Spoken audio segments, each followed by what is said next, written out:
ಎಷ್ಟು ಮಂತಿಂದ ಯೂಸ್ ಮಾಡ್ತಾರೆ? 4 ತಿಂಗಳಿಂದ ಸರಾಕಿ ಥೆರಪಿನ ಯೂಸ್ ಮಾಡ್ತಾ ಇದ್ದಾರೆ.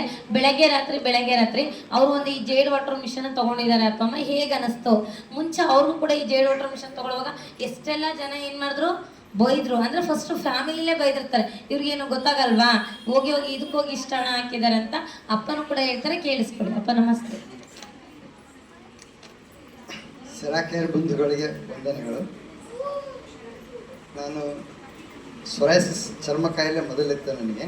ಅದಕ್ಕಿಂತ ಅದಾದಮೇಲೆ 2019ರಲ್ಲಿ ನನಗೆ ಬೈಕಲ್ಲಿ ಸ್ವಲ್ಪ ಆಕ್ಸಿಡೆಂಟಾಗಿ ಪ್ರಾಬ್ಲಮ್ ಆಗಿತ್ತು.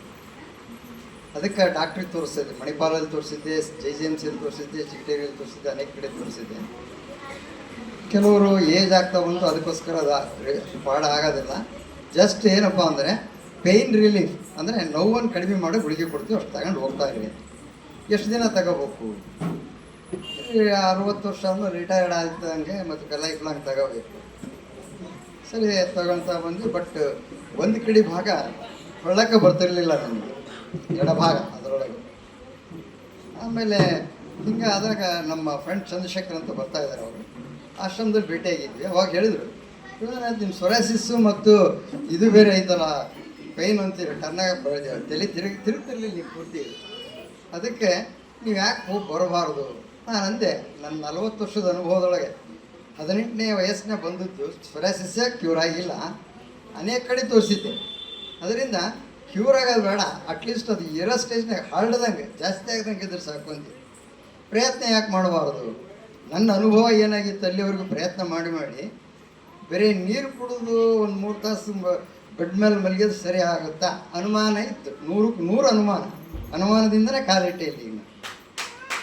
ಅವಾಗ ಬಂದ ನಂತರ ಮೇಡಮ್ ಪರಿಚಯಗಳಾದರೂ ರೇಖಾ ಮೇಡಮ್ ಅಂತಂದ್ರೆ ಅವರು ಸ್ಪೆಷಲ್ ಥೆರಪಿ ಕೊಟ್ಟರು. ಫಸ್ಟ್ ಡೇ ನನಗೆ ಸ್ಪೆಷಲ್ ಥೆರಪಿ ಕೊಟ್ಟಾಗ ಸಾಕಷ್ಟು ಹೀಟ್ ಆಯ್ತು, ಬಾಡಿ ಬಿಸಿ ಆಯಿತು, ಏನು ಅನ್ನಿಸ್ಲಿಲ್ಲ. ಬಟ್ ಏನಪ್ಪ ಸ್ವಲ್ಪ ಕಾವು ಕೊಟ್ಟಂಗೆ ಆಯಿತು. ಕಾವು ಬಾದ್ರೆ ಹೆಂಗೆ ಕಾವು ಕೊಡ್ತಾರೆ ಆ ಥರ ಅಷ್ಟೇ ಫೀಲಿಂಗ್, ಇನ್ನೇನು ಆಗಿರಲಿಲ್ಲ. ಅದ್ರ ನೆಕ್ಸ್ಟ್ ಏನು ಮಾಡಿದೆ, ಜನವರಿ 25 ತೊಗೊಂಡಿತ್ತು ಅದನ್ನು. 26 ಗಣರಾಜ್ಯೋತ್ಸವ ರಜಾ, 27 ಭಾನುವಾರ ರಜಾ. ನೆಕ್ಸ್ಟು ಸೋಮವಾರ ತಗೊಂಡೆ. ಮಂಗಳವಾರ ದಿವಸ ಆಟೋಮೆಟಿಕ್ ಥೆರಪಿ ತಗೊಂಡಾಗ ನನಗೆ ಆಶ್ಚರ್ಯ ಏನಾಯ್ತಂದ್ರೆ, ಮಕ್ಳಿಗೆ ನಿಂತ್ಕೊಂಡು ಮೇಡಮ್ ಅವ್ರು ಮಾತಾಡ್ಸಿದ್ರು, ನಿಮ್ಮ ಊರು ಅದು ಏನು, ಯಾರು ಎದಕ್ಕೆ ಬಂದ್ರಿ, ಏನು ಟ್ರೀಟ್ಮೆಂಟ್ ಇವೆಲ್ಲ. ಅವಾಗ ತಿರುಗಿದಾಗ ನನಗೆ ಆಶ್ಚರ್ಯ ಆಯ್ತು, ಇದೇನಿದು ಕ್ಲೀನಾಗಿ ತಿರುಗಿಸ್ತಾ ಇತ್ತಲ್ಲ ಅಂತ. ಆಮೇಲೆ ಏನಾಯಿತು, ಸ್ವಲ್ಪ ಹೊತ್ತು ಬಿಟ್ಮೇಲೆ ಆ ಥೆರಪಿ ತಗೊಂಡಾಗ ಬೆನ್ಮೂಳೆಯಲ್ಲಿ ಲಟ್ ಅಂತ ಅನಿಸ್ತು. ಬೆನ್ಮೂಳೆ ಅದು ನನಗೇನಾಯಿತು, ಭಯ ಆಯಿತು. ನನ್ನ ಶಬ್ದ ನನಗೆ ಕೇಳುತ್ತದೆ, ಬೆನ್ಮೂಳೆ ಲಟ್ ಅಂತ. ನನಗೆ ಎದ್ದು ಹೋಗ್ಬಿಡೋಣ ಏನಪ್ಪ ಅನ್ನೋ ಭಯ ಸಾಕಿಲ್ಲ ಅಂತ. ಆಮೇಲೆ ಧೈರ್ಯ ಮಾಡಿ ಮತ್ತೆ ಮಲಗಿದೆ. ಎದ್ದೆ, ಏನು ನೋಡೋಕ್ರೆ ಏನು ಅನ್ನಿಸ್ತು ನಿಮಗೆ ಅಂದರು. ಲಟ್ ಅಂದಮೇಲೆ ಯಾಕೆ ಕರೆಕ್ಟಾಗಿ ತಿರುಗ್ತಾ ಇದ್ದೀರಿ ಅಂದೆ. ಆಟೋಮೆಟಿಕ್ ಥೆರಪಿ ತಗೊಂಡ ಅದು ಎಷ್ಟು ದಿನ, ಮೊದಲೇ 45 ಮಿನಿಟ್ಸ್ ಕೊಡ್ತಿದ್ರು, 20 ನಿಮಿಷ. ಜನವರಿ 25 20 ನಿಮಿಷ, 27ನೇ ತಾರೀಕು 28ಕ್ಕೆ 20 ನಿಮಿಷ, 29ಕ್ಕೆ 20 ನಿಮಿಷ. 5 ವರ್ಷದ್ದು 60 ನಿಮಿಷದೊಳಗೆ ಗೋಣು ಕ್ಲಿಯರಾಗಿ ಸರಿಯಾಗಿ 60 ನಿಮಿಷ. ಅದಾದ ನಂತರ ಹಿಂಗೆ ಎಕ್ಸ್ಪೀರಿಯನ್ಸ್ ಆದಾಗ ಕೆಲವು ಮೇಡಮ್ ಅವ್ರು ಹೇಳ್ತಿರ್ತಾರಲ್ಲ, ಪರಿಚಯ ಇದ್ದರಿಗೆ ಹೇಳ್ರಿ, ಹಿಂಗೆ ಮಾಡ್ರಿ ಅಂತ. ಕೆಲವ್ರು ಏನು ಮಾಡ್ತಾರೆ, ಪರಿಚಯ ಇದ್ದರೂ ಕೂಡ ಬೇರೆ ನೀರು ಕುಡಿದ್ರೆ ಮತ್ತು ಮಲ್ಲಿಕಾಂಬಿಟ್ರೆ ಥೆರಪಿ ಆಗುತ್ತೆ, ಅಷ್ಟು ಸುತ್ತು ಹೊಡೆದವೆ ಇಲ್ಲಿ ಸುತ್ತು ಹೊಡೆದವೆ ಅಂತ ಇರ್ತಾರೆ, ಬರಲ್ಲ.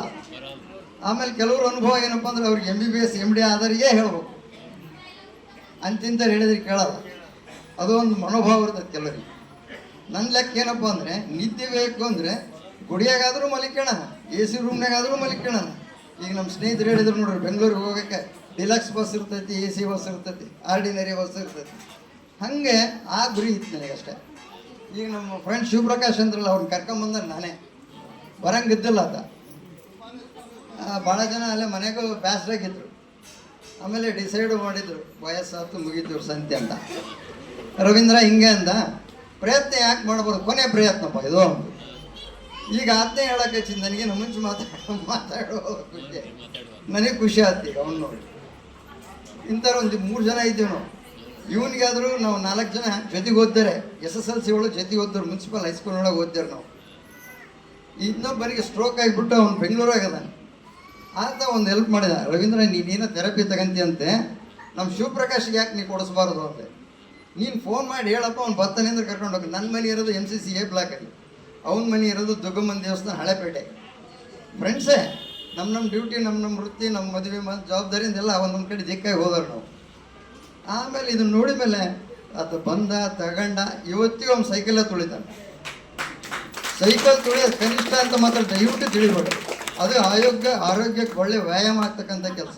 ಇವಾಗ ನೀವು ಜೇಡ್ ವಾಟರ್ ಮಿಷನ್ ಯೂಸ್ ಮಾಡ್ತಾ ಇದ್ರಲ್ವಾ, ಹೌದು. ಬೆಳಗ್ಗೆ ರಾತ್ರಿ ತಗೊಂಡು ಏನೆಲ್ಲ ಚೇಂಜಸ್ ಆಗಿದೆ? ನನಗೆ ಏನು ಒಂದು ಅನುಭವ ಆಯಿತು, ನನ್ನ ವೈಯಕ್ತಿಕ ಅನುಭವ ಹೇಳ್ಬೇಕು ಅನ್ನೋದಾದರೆ, ಪ್ರತಿಯೊಬ್ಬ ಮನುಷ್ಯನು ಜೀವಕೋಶಗಳಿಂದಲೇ ಸೃಷ್ಟಿಯಾಗಿರೋದು. ಸೆಲ್ಸ್ ಅಂತ ಕರೀತಾರೆ ಇಂಗ್ಲೀಷ್ನಾಗೆ, ಕನ್ನಡದೊಳಗೆ ಜೀವಕೋಶ ಅಂತ. ಈ ಜೀವಕೋಶಗಳು 140 ದಿವಸಕ್ಕೆ ಸಾಯ್ತವೆ. ಹುಟ್ಟುತ್ತವೆ ಸಾಯ್ತವೆ, ಹುಟ್ಟುತ್ತವೆ ಸಾಯ್ತವೆ. ಈ ಜೀವಕೋಶಗಳು ಆಕ್ಟಿವೇಟ್ ಮಾಡೋದು ಅಂದರೆ ಚಟುವಟಿಕೆ ಮಾಡೋದು ಮನುಷ್ಯನಲ್ಲಿ. ಆ ಥೆರಪಿ ಈ ನೀರಿನಿಂದ ಆಗ್ತದೆ.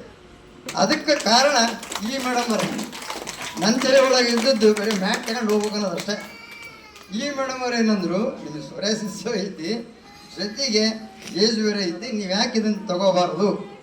ಬಸವರಾಜ್ ಸರ್ ಮತ್ತು ನಯನ ಮೇಡಮ್ ಅವರೆಲ್ಲರೂ ಹೇಳಿದಾಗ ಆಯಿತು ಅಂತೇಳಿ ತಗೊಂಡ ಮೇಲೆ ಗೊತ್ತಾಯ್ತು, ಈ ಮೇಡಮನ್ನು ಯಾವಾಗಲೂ ನೆನೆಸ್ತಾನೆ ಇರ್ತದೆ.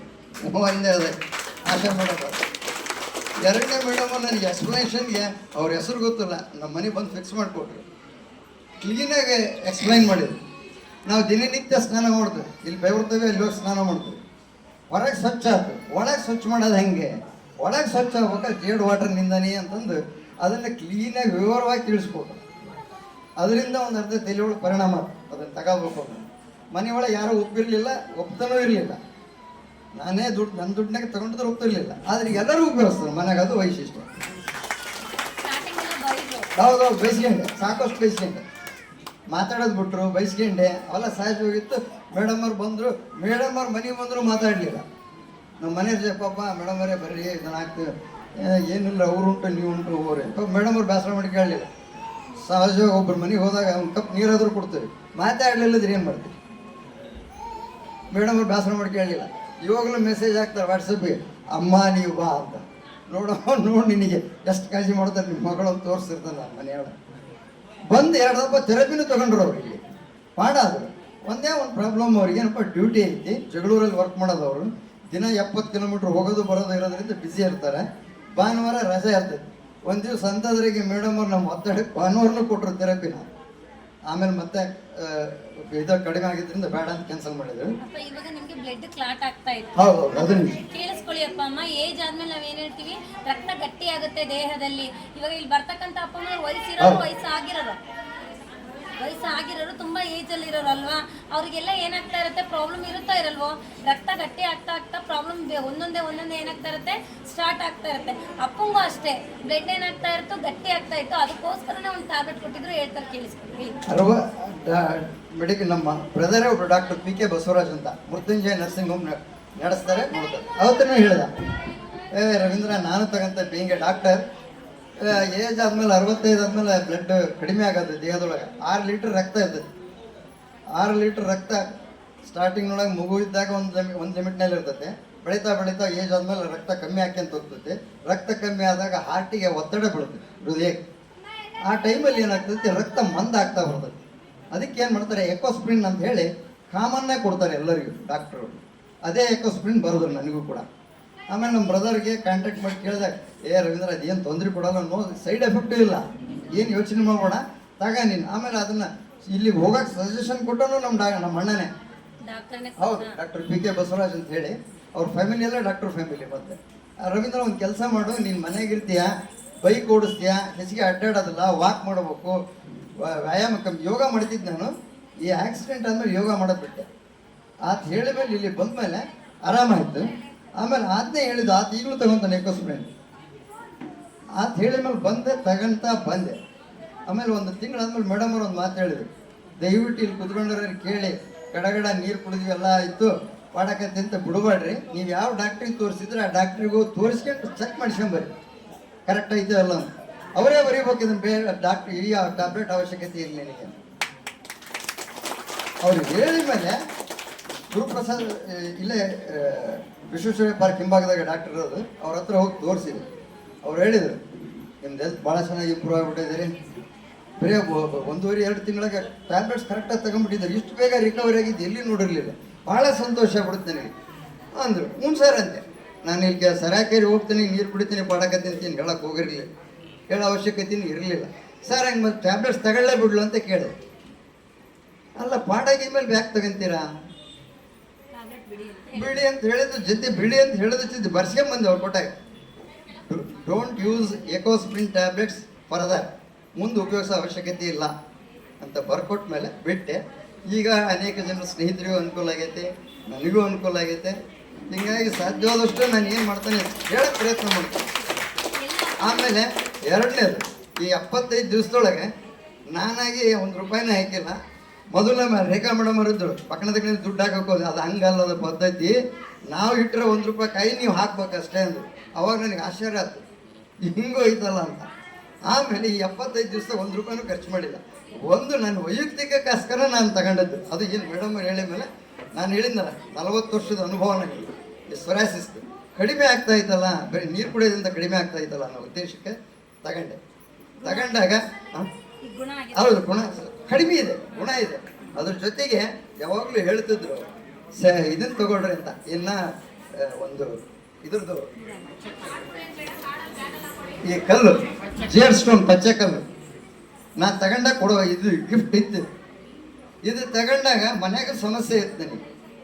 ಏನಂದರೆ ನನ್ನ ಮಗ MBBS ಓದ್ತಾನೆ ಅಂತ ಹೇಳಿ 1 ವರ್ಷ ಓದೋಕ್ಕಾಗಲಿಲ್ಲ, ಸೀಟು ಸಿಗೋ ಸಂಭವನೂ ಇರಲಿಲ್ಲ. ನಮ್ಮ ಮನೆಯವ್ರು ಈ ಕಲ್ಲು ದೇವ್ರು ಇವ್ನು ನಂಬ್ತಾರೆ. ಮೇಡಮ್ ಅವ್ರು ಸ್ವಲ್ಪ ಜಾಸ್ತಿನೇ ಕೊಟ್ಟಿದ್ರು, ಪಾಪ ಅವಾಗ ಜಾಸ್ತಿ ಕೊಟ್ಟಿದ್ರು ಅಂದರೆ ಏನು ಕಂಡೀಷನ್ ಇತ್ತಲ್ಲ, ಇದನ್ನು ತೊಗೊಂಡ್ರೆ ಇದನ್ನು ಕೊಡ್ಬೋದು ಅಂತ ಅದು ಕೊಟ್ಟಿದ್ರು. ಮಗನೂ ಪೂಜೆ ಮಾಡ್ತಾನೆ, ನಮ್ಮ ಮನೆಯವರು ಪೂಜೆ ಮಾಡ್ತಾರೆ, ನಾವು ಪೂಜೆ ಮಾಡ್ತೇವೆ. ಮೆಡಿಕಲ್ ಸೀಟ್ ಈ ವರ್ಷ ಗ್ಯಾರಂಟಿ. ಅದು ಮೂಢನಂಬಿಕೆ ಅನ್ರಿ ಅಥವಾ ಏನೋ ಅನ್ರಿ, ವಿದ್ಯಾವಂತರ ಹಿಂಗೆ ಅಂತಾರನ್ರಿ, ಆ ಘಟನೆ ಘಟಿಸಬೇಕಾದ್ರೆ ಇದ್ದಿದ್ದಂತೂ ನಿಜ. ಹೌದು.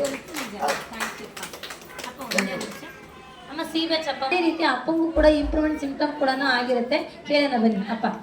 ಈ ಥೆರಪಿ ತಗೊಳ್ಳುವಾಗ ನೋವು ಜಾಸ್ತಿ ಆಗುತ್ತಲ್ವಾ? ಹೌದು ಆ ಥರ ನಿಮಗಾಗಿತ್ತಾ? ಹೌದು, ನಿಜ. ಏನೆಲ್ಲ ಆಗಿತ್ತು? ಏನಾಯಿತು ಅಂದರೆ ಫಸ್ಟ್ ಡೇ ತಗೊಂಡಾಗ ಸ್ವಲ್ಪ ಡಿಸೆಂಟ್ರಿ ಅಂತೇಳಿ ಅದು ಸ್ವಲ್ಪ ಜಾಸ್ತಿ ಆಗಿತ್ತು.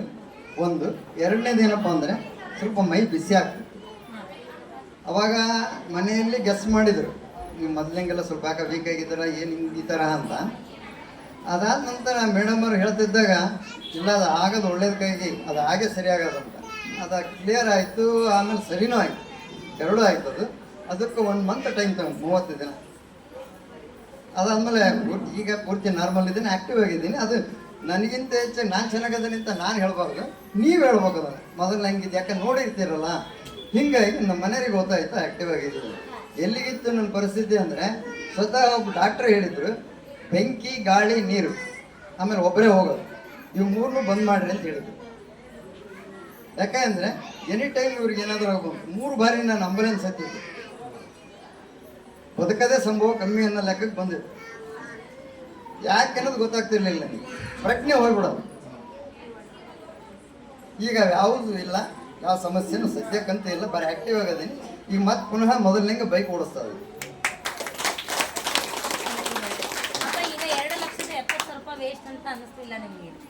ಆಗ ಮನೆಗೆ ಅಂದ್ಕೊಂಡ್ರು. ನನಗೆ ಒಂದೇ ಒಂದು ಕಾರಣ ಇತ್ತು, ಏನಪ್ಪ ಅಂದರೆ 5 ವರ್ಷದ್ದು 60 ನಿಮಿಷದ ಪಾಡಾತಲ್ಲ, 20 ನಿಮಿಷ. ಅವಾಗ ಒಂದು ತೀರ್ಮಾನಕ್ಕೆ ಬಂದ್ಬಿಟ್ಟೆ, ದುಡ್ಡು ಮುಖ್ಯನ ನಾ ಮುಖ್ಯ ಅಥವಾ ಪ್ರಾಣ ಮುಖ್ಯನ ನಾ ಮನೆಯವ್ರ ಮುಖ್ಯನ ಲೆಕ್ಕಕ್ಕೆ ಬಂದಾಗ ದುಡ್ಡು ಇತ್ತು ನನ್ನಲ್ಲಿ. ತೀರ್ಮಾನ ಮಾಡಿದೆ, ಕೇಳಿದೆ, ಮನೆಯವ್ರಿಗೆ ಕರ್ಕೊಂಬಂದು ಥೆರಪಿನೂ ತೋರಿಸಿದೆ. ಆಮೇಲೆ ನಮ್ಮ ಸಾಹೇಬರು ಬೇರೆ ಇದ್ದರು, ಅವರು ಉದಾಹರಣೆ ನನಗೆ ಇವರೇ ಸ್ಫೂರ್ತಿ ನಿಮ್ಗೆ ಹೇಳ್ಬೇಕು ಅಂದರೆ, ನೋಡ್ರಿ ನನಗೆ ಹಿಂಗಿತ್ತು ತಗೊಂಡಿದ್ದೆ. ಹಂಗೆ ನಾನು ಏನು ಮಾಡಿದೆ, ಒಮ್ಮೆ ತೀರ್ಮಾನ ಮಾಡಿ ಬಸವ ಕಂಡು ತಗೊಂತನ್ರಿ. ನಿಮ್ಮ ಮನೆ ಕೇಳಿದ್ದೀರ ಅಂದರು. ಯಾಕೆ ಸರ್ ಅಂದೆ. ಅಲ್ಲಮ್ಮ ಕೆಲವ್ರು ಏನು ಮಾಡ್ಬಿಡ್ತಾರೆ, ಹ್ಞೂ ಅಂತ ತಗೊಂಡು ಮತ್ತೆ ಮನೆಯವ್ರು ಬಿಟ್ಟು ಬಸಿ ತಾಕತ್ತಂಗೆ. ಇಲ್ಲ ಸರ್, ಫೈನಲ್ ತೀರ್ಮಾನ ನಂದೆ, ನನ್ನ ಹಣ ನನ್ನ ಪ್ರಾಣ ತಗೊಳ್ಬೇಕಂತ ತೀರ್ಮಾನ ಮಾಡಿದೆ. ಅವ್ರು ಹೇಳಿದಂಗೆ ಸಮಸ್ಯೆನೂ ಆಯ್ತು ನನಗೆ. ಅದು ಈಗ ಎಲ್ಲರೂ ಯೂಸ್ ಮಾಡೋದ್ರಿಂದ ಒಂದು ಸಮಾಧಾನ ಇದೆ ಮನೆಗೆ. ನಮ್ಮ ಅತ್ತೆಯವ್ರಿಗೆ ಆಪ್ರೇಷನ್ ಆಯ್ತು, ಅವ್ರದ್ದು ಇಷ್ಟೇ ಕೆಲಸ ಮಾಡ್ತಾರೆ. ಈ ಕೆಳವಾಗಿ ಕೆಲಸ ಮಾಡೋ ಸ್ಟಾಪ್ ಆಗಿದೆ. ಕಾಲು ಅಳ್ಳಾಡ್ತಿರ್ಲಿಲ್ಲ, ಕೈ ವರ್ಕ್ ಮಾಡ್ತಿರ್ಲಿಲ್ಲ, ನಮ್ಮ ಮಾವರಿಗೆ ಸ್ವಲ್ಪ ಕ್ಯಾನ್ಸರ್ ಇತ್ತು, ಕ್ಯಾನ್ಸರ್ ಇದ್ಬಿಟ್ಟು ಅವ್ರನ್ನ ಮಣಿಪಾಲಿ ತೋರಿಸ್ತಾ ಇದ್ವಿ. ಅವ್ರಿಗೆ ಅನುಕೂಲ ಆಕತ್ತೆ ಅನ್ನೋದು ಗೊತ್ತು. ಈಗ ಅವರೆಲ್ಲರೂ ಯೂಸ್ ಮಾಡ್ತಾ ಇದಾರಲ್ಲ, ಆರಾಮಾಗಿ ಎದ್ದು ಅಡ್ಡಾಡ್ತಾರೆ. ಇನ್ನೊಂದು ಏನಪ್ಪ ಅಂದರೆ, ಹೆಣ್ಮಕ್ಳಿಗೆ ಅಡುಗೆ ಮನೆ ಅಂದರೆ ಪ್ರೀತಿ. ಯಾಕಂದ್ರೆ ಅವ್ರ ಡ್ಯೂಟಿನೇ ಅಂಥದ್ದು. ನೌಕರಿ ಮಾಡಿದ್ರು ಬಂದು ಅಡುಗೆ ಮಾಡ್ಬೇಕಾಗತ್ತೆ, ಅಡುಗೆ ಮನೆಯಾಗಿದ್ರು ಅಡುಗೆ ಮಾಡ್ಬೇಕಾಗತ್ತೆ. ನಮ್ಮ ಅತ್ತೆಯವ್ರಿಗೆ ಆಲ್ರೆಡಿ 75 ವರ್ಷ ಆಗೈತೆ. ಏನು ಮಾಡ್ಬೇಕು ಅಂದಾಗ ಮನೆಯೊಳಗೆ ಯಾರೂ ಇದ್ದಿಲ್ಲ. ಯಾರು ಇಲ್ದಾಗ ಅವ್ರಿಗೆ ಸಮಸ್ಯೆಗೆ ಯಾರು ಇರಲ್ಲ, ನಾವು ಎಲ್ಲ ಒಬ್ಬರೇ ಇರ್ತೇವೆ. ಏನು ಮಾಡ್ಬಿಟ್ರೆ ನಮ್ಮ ಮಾವರು ಒಲಿ ಮೇಲೆ ಹಾರಿಟ್ಟು ಹೋಗ್ಬಿಡ್ತಾರೆ. ಹಾಲು ಒತ್ತ ವಾಸನೆ ಅವ್ರಿಗೆ ಗೊತ್ತಾಗಿದೆ. ಹಾಸಿಗೆ ಮೇಲೆ ಕುಂತಾರೆ, ಅವರೇ ಎದ್ದೋಗಿ ಇದು ತೆಗೆದದು. ಯಾವ ಧೈರ್ಯ ಅಂದರೆ ನೀರು ಕುಡಿಯೋ ಒಂದೇ ಧೈರ್ಯ.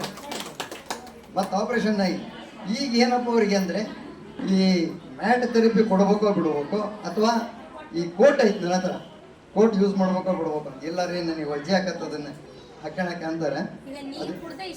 ಹೌದೌದು, ಅಷ್ಟಂತ ಇಲ್ಲ, ಭಾಳ ತೊಂದರೆ ಇರ್ತಾವೆ. ಈಗಿಂದ ಕೆಳಭಾಗ ವರ್ಕ್ ಮಾಡ್ತಾ ಇದ್ದೀವಿ. ಅಟ್ಲೀಸ್ಟ್ ಏನು ಇಲ್ಲದೆ ಇದ್ರೂ ಚಿಂತಿಲ್ಲ. ಅವ್ರ ಕೆಲಸ ಅವರು ಉಣ್ಣೋದು, ಟಾಯ್ಲೆಟ್ ಮಾಡ್ಕೊಂಬರೋದು, ಯೂರಿನ್ಗೆ ಹೋಗೋದು, ತನ್ನ ಕೆಲಸ ತಾನು ಮಾಡೋದು, ಎದ್ದು ಅಡ್ಡಾಡೋದು, ಆ ಲೆವೆಲಿಗೆ ಅವ್ರು ಅದಾರಿ. ಆ ತೊಂದರೆ ಅವಾಗಿತ್ತು. ಅದು ನಾವು ಮಾಡ್ತಿದ್ವಿ, ಇವಾಗ ಮಾಡೋರಿಗೂ ಸಾಕಾಗಿತ್ತು ಆಲ್ರೆಡಿ. ಇವಾಗ ಈ ಜೇಡ್ ವಾಟರ್ ಕುಡಿದು ಎಲ್ಲ ಕುಡಿದು ಅವರೇ ಏನಾಗಿದ್ದಾರೆ, ಸ್ವಲ್ಪ ಸೆಲ್ಫ್ ಇಂಪ್ರೂವ್ಮೆಂಟ್ ಇದೆ. ಒಂದ್ಸಾರಿ ಅಂದ್ರು ಅಮ್ಮರೇ ಕರ್ಕೊಂಬರ್ಲ ಅಂತ. ಕರ್ಕೊಂಬರ್ರಿಯಪ್ಪ, ಮಾತಾಡ್ತಾನೆ. ನಾನು ಬೇಕಾದ್ರೆ ಮನೆಗೆ ಮಾತಾಡ್ತಾನೆ. ಟೈಮ್ ಕೂಡಿಲ್ಲ, ಹೊರಗಡೆಗೆ ಹೋಗ್ತಾ ಇರ್ತೀವಿ, ಕೆಲಸದ ಒತ್ತಡ. ಹಿಂಗಾಗಿ ಆಶಾ ಮೇಡಮ್ ಅವರು 1-2 ಸಲ ಫೋನ್ ಮಾಡಿದ್ರು, ಮನೆಗೆ ಬರಲ್ಲ ಬರ್ರಿ ಮೇಡಮ್ ಅಂದೆ.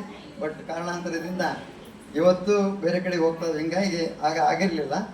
ಬಟ್ ನಮಗೆ ನಾನು ಹೇಳಿದ್ನಲ್ಲ, ಕೆಲವರು ಚಂದ್ರಶೇಖರು, ಶಿವಪ್ರಕಾಶ್, ಭಾಳಷ್ಟು ಜನರು, ನಮ್ಮ ಶ್ರೀಕಾಂತ್ ಅಂತ ಈಗಲೂ ಬರ್ತಾ ಇದ್ದಾರೆ. ಅವರು ಆತಗೆ BP ಶುಗರ್ 2 ಕಡಿಮೆ ಆಗ್ತಾಯಿತ್ತು.